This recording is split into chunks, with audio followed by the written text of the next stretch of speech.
আশিক রে আল্লাহ কই জিবরাইল শোনো নাও, তুমি আসমান সাজাও জমিন সাজাও, তুমি আসমান সাজাও জমিন সাজাও, সাজাও বেহেশত খানা। ইমানদার গণ জুলুস করো না।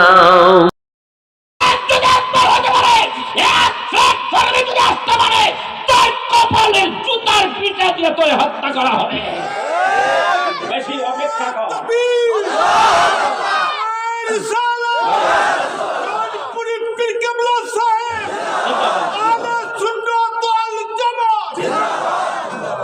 পৃথিবীতে একটাই দল না যাতে, সেটি হলো আহলে সুন্নাত ওয়াল জামাত। ঠিক কি রে? বাদ বিভিন্ন জায়গায় ডলার মাল খাইয়া এই পাগলামি করো, আমাদের গুলো পাগলামি চলবে না, মরণ লাগবে। উজ্জা শূন্য কাম করি। এক ভক্ত ঈশা বলে, হুজুর আজকে আপনাকে আমার বাড়িতে দাওয়াত, রোজার ইফতার করবেন আমার বাড়িতে। দোষে পাক কয় মনজুর, দাওয়াত কবুল করবেন। আরেকজন ঈশা কতক্ষণ পরে বলে, হুজুর আজকে পবিত্র জুমার দিন আমার বাড়িতে ইফতার করবেন। কয় মনজুর, কবে তিনি কথা কন। আরেকজনে আসলো, হুজুর আজকে পবিত্র জুমার দিন আমার বাড়িতে ইফতারির দাওয়াত আপনার, মানে মনজুর। এরকম অনেকগুলির বাড়িতে একবারই মঞ্জুর, হুজুর জন্মের খাওয়া খাইবে নাকি করে। এখন এই শুক্রবার গেল গা, 2-3 দিন পরে একজনে আরেকজনের কইতেছে, আমার কপাল কত ভালো, বড় পীর সাহেব আমার বাড়িতে গত শুক্রবারে ইফতার করেছে। ও ডাক দেখা, বাস বড় পীর সাহেব না আমার বাড়িতে করছে, তুমি কি কও, তুমি ভুল করতেছো, মিছা কথা কর, টাকা পাও না। এই দুইটাই ঝগড়া লেগে গেছে। তৃতীয় আরেকজন আছে, কি হয়েছে, এই ঘটনা গত শুক্রবার হুজুর আমার বাড়িতে ইফতার করছে। ও তাই না, তোরা দুটোটাই মিথ্যাবাদী, আমার বাড়িতে ইফতার করছে গত শুক্রবার। তিন মুখা যে ঝগড়া যে শুরু হইল, এর মধ্যে আরো 4-5টা আছে। কি হয়েছে, স্বর্গ রইলে লোক জমা হয় না, সব করে আল্লাহর নাম নিয়ে যায়। কি হয়েছে, এই ঘটনা আমার বাড়িতে ইফতার করছে, তোরা পাস কি, তোরা তিনটাই মিথ্যাবাদী। এই করতে করতে লোকজন বেশ কিছু, সবাই একই অবস্থা। কয় রাখ, আরেকটা কয় রাখ, ঝগড়াঝাড়ির দরকার নাই, এক কাজ কর, চল গৌসে পাকের দরবারে চলে যাই। গৌসে পাককে জিজ্ঞাসা করি, গত শুক্রবারে সে কোথায় ইফতার করেছে, কার বাড়িতে ইফতার করেছে, তাইলে বোঝা যাবে কে সত্য কে মিথ্যা। ঠিক কিনা ধরে পান। সবাই যাইয়া হাজির হইছে। গৌসে পাকরে বলে, ইয়া গৌসুল আজম দস্তগীর শেখ সৈয়দ ওয়াহিউদ্দিন আব্দুল কাদের জিলানী রাহমাতুল্লাহ আলাইহি, হুজুর গো আপনার সাথে একটু কথা বলবো। হুজুর বুঝা বালাইছে, কারণ এরা হলো কাশফুতলা। ঠিক কিনা ধরে পান। তুমি আইসাও কিল্লিগা আমি তো জানি, ওলি আল্লাহর দরবারে আগে ওলি আল্লাহর ওয়াজটা করে নেই, জানি না কত দূর যাবে, এই ওয়াজ কত দূর যাবে, কোথায় যে শেষ হবে বলতে পারবো না। আর কি বলতে থাকবো, বলবো, গভীর মনোযোগ। দলিল ছাড়া এই এবেদতির নুরি কথা বলে না। কত দলিল লাগবে? আমার বাবা আমার কাছে 30 লক্ষ টাকার কিতাব দিয়ে গেছে, আমিও আবার 30 লক্ষ, এই মোট 60 লক্ষ টাকার কিতাব আছে আমার কাছে। যা আছে তুমি জীবনও বলো না, এই কিতাবের নাম আমার কাছে জমা, এমন কিতাব আমার কাছে আছে। ভাই এখান থেকে নির্যাস কিছু কথা আমি আপনাদের কাছে তুলে নিয়ে আসতেছি। আমার বাবা একজন ফুরফুরার প্রবীণ আলেম ছিলেন, ভাই চেনেন, অনেক বড় আলেম, জবরদস্ত আলেম। তার সামনে কথা কইব মাথা সোজা করে, এই বেড়া এই উত্তরবঙ্গে জমা হয়নি, বাংলাদেশে হয়নি। শোনেন, আমি তার সন্তান, মানুষ ছোট হতে পারে, আদা শুকিয়ে গেল তার ঝাল ঠিকই থেকে যায়। এখন ওয়াজের বুড়া বয়স, আমি প্রচুর প্রোগ্রাম করছি এই বছর, রাত্রে 10টা-9টার মধ্যে দিলে ওয়াজ ভালো হয়, এই আর তো সমস্যা হইতেছে। তারপরে দোয়া চাই, আল্লাহ যেন আমার কিছু বলার তৌফিক দেয়। সবাই বলেন আমিন। আল্লাহ এই পাগল দেওয়ানা এরা তোমার তরিকার পাগল, এরা অলিদের পাগল, একমাত্র তোমাকে তোমার হাবিবকে পাওয়ার জন্য অলির দরবারে এসেছে। আল্লাহ খাস করে এই অলির দরবারে আমি অধম গুনাহগার হয়ে কিছু কথা বলার তৌফিক দান করুন। সবাই বলে আমি আলহামদুলিল্লাহ। এখন গাউসু পাক বুঝা ফেলাইছে, আস্তে আস্তে উনি বাইর হয়ে আস্তে আস্তে আমি এইখানে, হুজুর তো আমার সামনে আসবে, হুজুর আমারে ক্রস করে আগিয়ে যাইতে যাইতে হুজুর একটা গাছের তলায় দাঁড়াইছে। কোথায় দাঁড়াইছে? একটা গাছের তলায় দাঁড়াইছে। একমত দেখে কি প্রশ্ন হবে এটা আমি ভালো করে জানি, সেটা বুঝেই তিনি গাছের তলায় দাঁড়াইবে। বলো তোমরা কেন আসছো? হুজুর এই লোকটা আমার পীর ভাই, কেমন মিশা কথা কয় গো হুজুর, গত শুক্রবারে আমার বাড়িতে আপনি ইফতার করেছেন, অথচ উনি কয় ওনার বাড়িতে নাকি করছেন। হুজুর ঠিক কিনা চালা কয় হুজুর, আরেকটাই কয় হুজুর না আপনি আমার না বাড়িতে গেছেন, মানে যেই কয়জন আছে সবাই হুজুর আপনি আমার বাড়িতে গেছেন। আমার গাউসুল আজম দস্তগীর শেখ সৈয়দ মহিউদ্দিন আব্দুল কাদের জিলানী রাহমাতুল্লাহ আলাইহি বলেন, বাবা রে জবাব আমি দেব না, একটু আকাশের দিকে গাছের দিকে তাকাও। গাছের দিকে তাকাইয়া দেখেন এই মুরিদগুলি চাইয়া দেখেন গাছের ভিতরে যতগুলি পাতা আছে প্রত্যেকটা পাতার মধ্যে আমার গাউসুল আজম দস্তগীর একজন করে বসে আছে।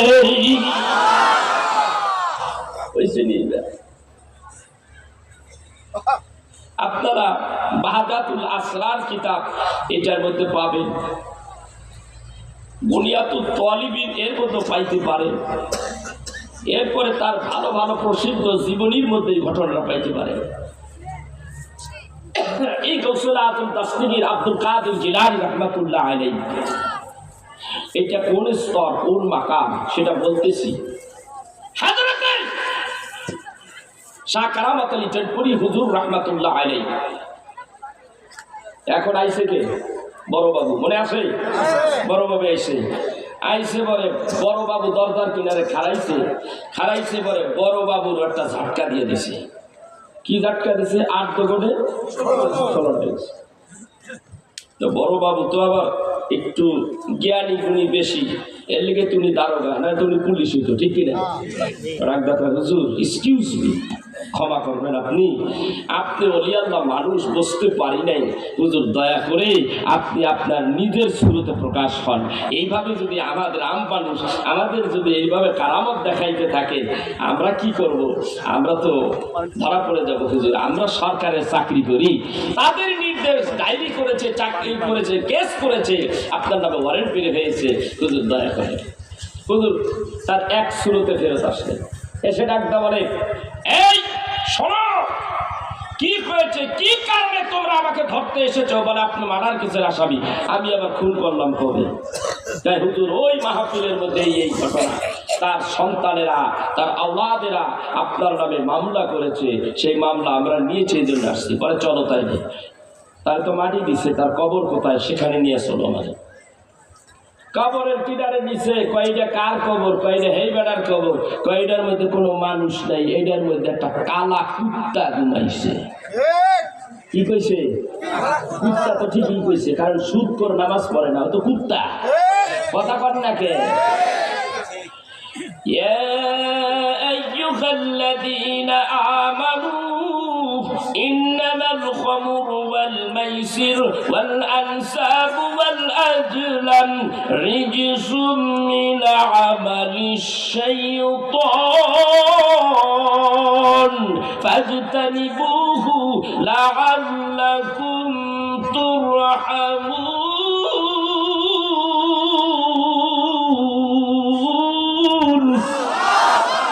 বিশ্বাসী ইমানদার বান্দা, তোমাদের জন্য তাস, জুয়া, ঘুষ, সুদ, মদ, মূর্তি পূজা করা এইগুলি সব হারাম করে দেওয়া হলো। এইগুলি হলো শয়তানের কাজ। ভাইরা, শয়তান যদি এই কাজ করে তাহলে এই লোকটা সুদ করার কি হলো? শয়তানের খালাতো ভাই। তাহলে এটা শয়তান, এইটা তো মরছে একটা কুত্তারে, কুত্তা কইছে কুত্তার এটা একটু খাড়ো হয়েছে, কুত্তা বলে দিছে কালা কুত্তা, আবার ঘোষণা দিচ্ছে রং করে দিচ্ছে কালা কুত্তা। পুলিশরা বা তদন্ত করতে যাইয়া ময়না তদন্ত করতে যাইয়া বডি উড়াই কি উড়ায় না কথা বল না কে এটা এই যুগেও না ওই যুগেও আসছিল উঠা তো উঠাইছে উঠাইয়া চাইয়া দেখে ঠিকই একটা কালা কুত্তা শোয়া বডি নাই হুজুর বেকুসুই খালা অলিদের নিয়ে বার্গেনিং করলে বিপদ আছে কথা কর না কা বাবা আমি আমার বাবার সাথে একদিন নয় 2 দিন নয় আমি 36 বছর কাটাইছি আমি আমার বাবা সন্তান হিসাবে বাবাকে চিনতে পারিনি মাঝে মধ্যে খালি উল্টাপাল্টা যা কয় আমি সবই উল্টাপাল্টা দিই আমার আব্বাই কয় এই বেটা তোর শরীয়তের চোখ দিয়া যা দেওয়া সব উল্টাপাল্টা কিন্তু আসলে অন্তর চক্ষু খুলে দেখ আমি কি করি সুবহানাল্লাহ কইবেন না আল্লাহর ওলি কারণ পুরানা আল্লাহর ওলি যারা এর কাছে তেজ বেশি আছে কথা বল না কে ওলিদের তেজ ছিল বেশি বেলায়েতের পাওয়ার বেশি ছিল তাদের কাছে কামালিয়াত ছিল বেশি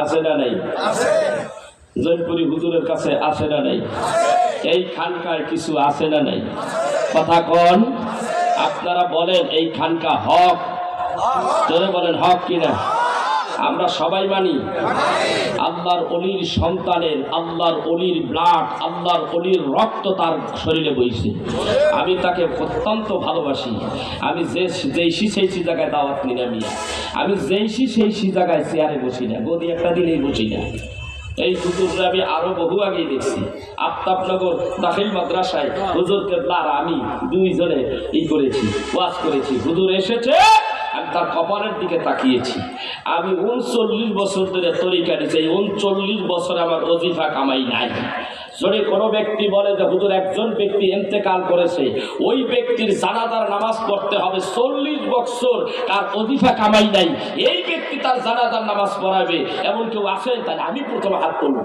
ইনশাআল্লাহ আমার ওজিফা কামাই নাই এখন তো ওজিফা আরো অনেক বেশি মক্কা মদিনায় যেদিন ঘুরে আইছি আমি তো ওজিফা আরো বেশি বাজাইছি ভাইরা এখন ওলি আল্লাহদের খেলা কেউ বুঝে না এদের খেলা কেউ বুঝে না বলতে থাকি বলছিলাম আল্লাহ দেখা যায় কি যায় না যায় দেখা যায় এই চোখ দিয়া দেখা যায় না খবিসের বাচ্চা কতটি বাংলাদেশে এক জাক আছে ডন্ট মাইন্ড চিন্তা করেন না আমার একটু মুখ খারাপ হয়ে যায় মাঝে মাঝে কুত্তার বাচ্চা না করলে নিজেও কুত্তার বাচ্চা হয়ে যায় কথা কন না হারামির বাচ্চাই কইতে হয় ওরে কোনোদিন ভালো পাওয়া যায় না এক চাক মোল্লার গোষ্ঠী বাইরে গেছে ইহুদিদের ডলার লইয়া এরা উল্টা পাল্টা ফেসবুক খুললেই দেখবেন ইন্টারনেট খুললেই দেখবেন সবে বরাত নাই কথা বল না সবে মেরাজ নাই নবীর মেরাজ হয়ই নেই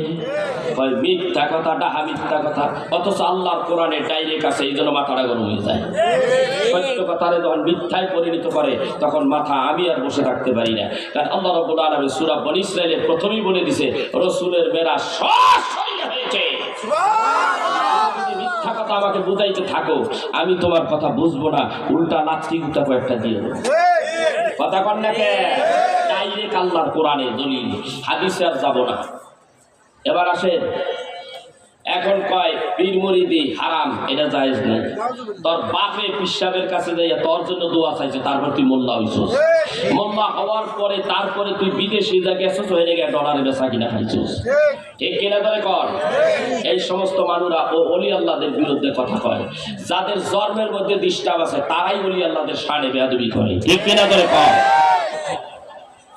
শোনেন রাসূল আরবি সাল্লাল্লাহু আলাইহি সাল্লাম ওলিদের কথা বলতে যে এখানে কথা আসলো নবীজি আবার মেরাজের থেকে ঘুরে আসলে পরে রাসূলকে সাহাবীরা জিজ্ঞাসা করে ইয়া রাসূলুল্লাহ ইয়া হাবিবাল্লাহ আপনি কি আল্লাহকে দেখেছেন নবীজি আমার নাম বলে এরা সাহাবীরা আমি আমার আল্লাহকে দেখব কিভাবে আল্লাহ তাআলা দয়া করে মেহেরবানি করে আমার সঙ্গে দেখা দিয়েছে মাযাগাল বাসারু ওয়া মা তাগা আমার আল্লাহরে আমি এমন ভাবে দেখেছি আমার নজর এই দিক সেই দিকে হয় নাই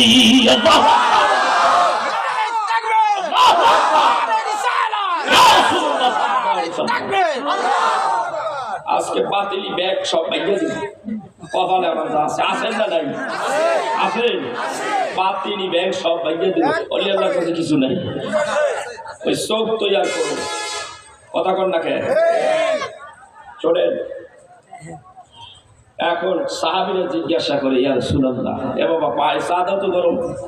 ইয়া রাসূলুল্লাহ, আপনি তো আল্লাহরে দেখছেন। আচ্ছা আরেকটু বলি, এখানে আরেকটু বাড়াই কথা, সেটা কি? আল্লাহর তাআলার সঙ্গে আল্লাহর দেখা, রাসূলের দেখা কেমনে হয়েছে দেখেন, আপনি বুঝতে পারবেন। এই চা, এটা আমার মুখের কাছে আনলাম, মুখের কাছে আনলাম, আমি দেখেছি না? না দেখে আমি কোন জায়গা দিয়ে এদের চুমুক মারবো, কথা বল না কেন? আমি দেখছি, আমি আল্লাহর কাছে চলে গেছি, কেমনে দেখে? আল্লাহ কি কয়, রাসূলও কি কয়, আল্লাহ কি কয় সূরা বনী ইসরাঈলে বলে, সুম্মা দানা ফাতাদাল্লাহু ফাকানা কাবা কাউসাইনি আও আদনা। এমন নিকটে আমরা আল্লাহ তাআলা একেবারে কাছে কাছে চলে গেছে, একেবারে দুইজনের ভিতরে এমন ভাবে।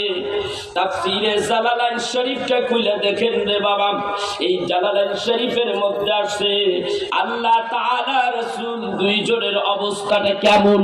ভাইরা আমার, বন্ধুরে আমার, তলবারির একটা খাপ থাকে কি থাকে না? তলবারিটা খাপের মধ্যে যেমনে থাকে, আল্লাহ আল্লাহর রাসূল ওইরকম ভাবের হয়ে গেছে। তীর আর ধনুক যেইভাবে থাকে, তীর ধনুকের ভিতরে ঢুকে গেছে, সেই রকম আল্লাহ আল্লাহর নবী ওই রকম হয়ে গেছে। কিছু কিছু লোকেরা ফতুয়া দেয়, অগ ফতুয়ার কিতাব থেকে একটা ফতুয়া দেয়, কি কয়? লাইলাতুল মেরাজ কিয়া হায় রঙ্গ দিখলাতি হায়াত, লাইলাতুল মেরাজ কিয়া হায় রঙ্গ দিখলাতি হায়াত, আশিক মাশে কুবে পর্দা মিলতি হায় আজ, রঞ্জুনা জেলাম তারানি তাকিয়া মুসা কি সাদ, ইয়াম তু আরনি কে বশারত আরজুলাতি হায় আজ, আহাদ ने सूरत अपने जलवा दिखलाया अहमद के लिए, बोला फिर किस तरह से कोई उसका मर्तबा जाने। তিনটা ইবারত পড়লাম কিতাব থেকে। প্রথম জিজ্ঞাসা করালো, রাসূল আর আল্লাহ তাদের মধ্যে কোনো পর্দা ছিল কি? লাইলাতুল মেরাজ কিয়া হায় রঙ্গ দিখলাতি হায়াত, আশিকু মাশিকু বে পর্দা মিলাতি হায় আজ। ওই আয়াতের ব্যাখ্যা তাদের মধ্যে কোনো পর্দা ছিল না, আশিক মাশুকের মধ্যে কোনো পর্দা ছিল না, একজন আরেকজনের ভিতরে ঢুকে গেছে। আহলে সুন্নাত ওয়াল জামাতের বড় প্রবীণ আলেম আল্লামা সৈয়দ আহমদ ফাজিল বেরলভী রাহমাতুল্লাহ আলাইহি তার কিতাবের মধ্যে লেখেন, দুই মোম এক জায়গায় করলে, দুই মোমের বাতি এক জায়গায় করলে যেমন হয়, আল্লাহ আল্লাহর নবী জাতি নূরে দুইটা মিলিয়ে গেছে। বুঝাইতে পারছি? নবী নূর না মাটি? নবী নূর না মাটি? নবী নূর। এটা আবার আমলে একটু বল, এটা আবার আসুনি বেশি বেশি তা দামি ঠান্ডা। এখন শোনেন, ইজ্জত কিন্তু মাইরা নামো, খবরদার আমার চা দিতে বলে কল নাই, কল্পনা আর পাতলা লিকার পাতলা। শোনেন, পাইলাম একটা শ্লোক, দ্বিতীয় শ্লোক, রঞ্জনা জেলান তারানি থাকিয়া মুসা কি সাদ, ইয়ানতু আরনি কে বাশারাত আরজুলাতি হায় আজ। মুসা নবী কোথায় যায় কথা বলতো? তুলে পাহাড়ে, ওখানে যে কথা বলতো, কথা বলতে বলতে একদিন ডাক দেখায়, আল্লাহ তাআলা আমি তোমারে দেখতে চাই। শুধু নামই তো শুনি, তোমার কথাই শুনি, তোমার দেখতে মনে চায় না। আমার তো দেখতে মনে চাই, এত কথা বললাম, এত কথোপকথন হয়, দেখলাম তো না, একদিন আমার একটু দেখা। এরা এমন দলিল দেখে, মুসা দেখে নাই, নবী দেখে কেন? ওরে ছাগলের ঘরে ছাগল, কোথায় মুসা আর কোথায় আহমদ মুহাম্মদ সাল্লাল্লাহু আলাইহি ওয়াসাল্লাম? কার সাথে কার তুলনা দেখবা? বনী ইসরাইল কওমের মুসা আখিরি জামানার নবীর একটা উম্মতের সমতুল্য পাওয়া। কথা বলতে এটাও বুঝে না। নবী মুসারে আল্লাহ হাবিবুল্লাহ কয় নাই, কইছে? কথা কইছে আল্লাহর লগে মুসা, কয় তুমি কালিমুল্লাহ কথা বলো আমার সাথে। কিন্তু মুসা পাগল আল্লাহর জন্য। মুসা, ঈসা, ইদ্রিস, ইয়াহিয়া, আদম, ইব্রাহিম, সুলাইমান, দাউদ সব নবীরা আল্লাহর জন্য পাগল। আর আল্লাহ তাআলা খোদ মুহাম্মদুর রাসূলুল্লাহ পাগল। এই দুইটার মধ্যে কতটুকু তফাৎ হইতে পারে? ভাই বুঝতে পারছে? আশিক যারা, দুশ্মন না, আশিকে নবী যারা, তাদেরকে একটুখানি গাই মারলে পুরাটা বুঝে যায়। কথা বল না কেন? আমার নবী মানে আল্লাহ তাআলা আমাকে কয় আনা হাবিবুল্লাহ। মিশকাতে হাদিস আছে, আমি কইলাম আল্লাহর দোস্ত। মুসা নবী আল্লাহর দোস্ত নয়, ইব্রাহিম নবী আল্লাহর দোস্ত নয়। আল্লাহরে খুশি করতে যাইয়া নিজের পোলারে কুরবানি দিতে গেছে। এইভাবে সব পয়গম্বর আল্লাহ রাসূলের আল্লাহর পাগল ছিল। আর আল্লাহ খোদ তার হাবিবুল্লাহ নবীর পাগল ছিল। কেমন পাগল জানেন? মুসা আলাইহিস সালাতু ওয়াস সালাম কোহে তুলে যাই আল্লাহরে দেখতে চায়। আল্লাহ কইলাম তারানি, আল্লাহ কয় দেখতে পারবি না। উনি কয় না আমি দেখবো, আল্লাহ কয় না, আল্লাহ কয় না। এই জন্য কবি বলে গোফতে মুসা বাকুদাদার কোকে তুর, গোফতে মুসা বাকুদাদার কোকে তুর, গোফতে আহমদ বাকুদাদার আরশে নূর, গোফতে আহমদ বাকুদাদার আরশে নূর। কিতাবের এবারত উর্দু না জানা থাকলে কিতাবের মজা পাওয়া যায় না। ওরা তো কিতাব পড়ে না, তাহলে সম্মান বুঝবো কেমনে? কবি ডাক দিয়ে বলতেছে মুসা নবীর শখে কথা বলেছে আল্লাহ কোহে তুলে, আর আমার রব্বুল আলামিন তার হাবিবের সঙ্গে কথা বলেছে আরশে আজিমে। ভাইরা আমার, এখন আল্লাহ তারে দাওয়াত দিয়ে দিয়ে গেল মেরাজে, কথা হইছে। এত কাছে যে গেল, কথা হয়নি? এত কাছে, এইখান থেকে পৃথিবীর থেকে লক্ষ লক্ষ লক্ষ লক্ষ লক্ষ 7 আসমান পেরিয়ে তারা যাইতে যাইতে একটা জগৎ আছে, আগুনের জগৎ। সেখানে কোনো রক্তে মাংসে গড়া কোনো মানুষ প্রাণী সেখান থেকে ফিরে আসতে পারে না, সব শেষ। এরপরে উপরে আরেকটা জগৎ আছে, আজকের বিজ্ঞান বলে উপরের থেকে চাপ মারে বায়ু, নিচের থেকে চাপ মারে বায়ু। এমন একটা জায়গায় আছে সেখানে কোনো প্রাণী যাইতে পারে না। মুহাম্মদ সাল্লাল্লাহু আলাইহি সাল্লাম তার বোরাক নিয়ে ঠিকই সেটা ঢুকছে। সুবহানাল্লাহ। এইভাবে যাইতে যাইতে তিনি সেই আরশে আজিমে চলে গেছে, লা মাকাম পর্যন্ত চলে গেছে। কেন হেরে নিল আল্লাহ? নেওয়ার পরে আল্লাহর সাথে কথা হলো, আল্লাহকে সাথে দেখা হলো। আল্লাহ তাকে জান্নাত দেখাইলেন, জাহান্নাম দেখাইলেন। হাদিসে বুখারীতে আছে।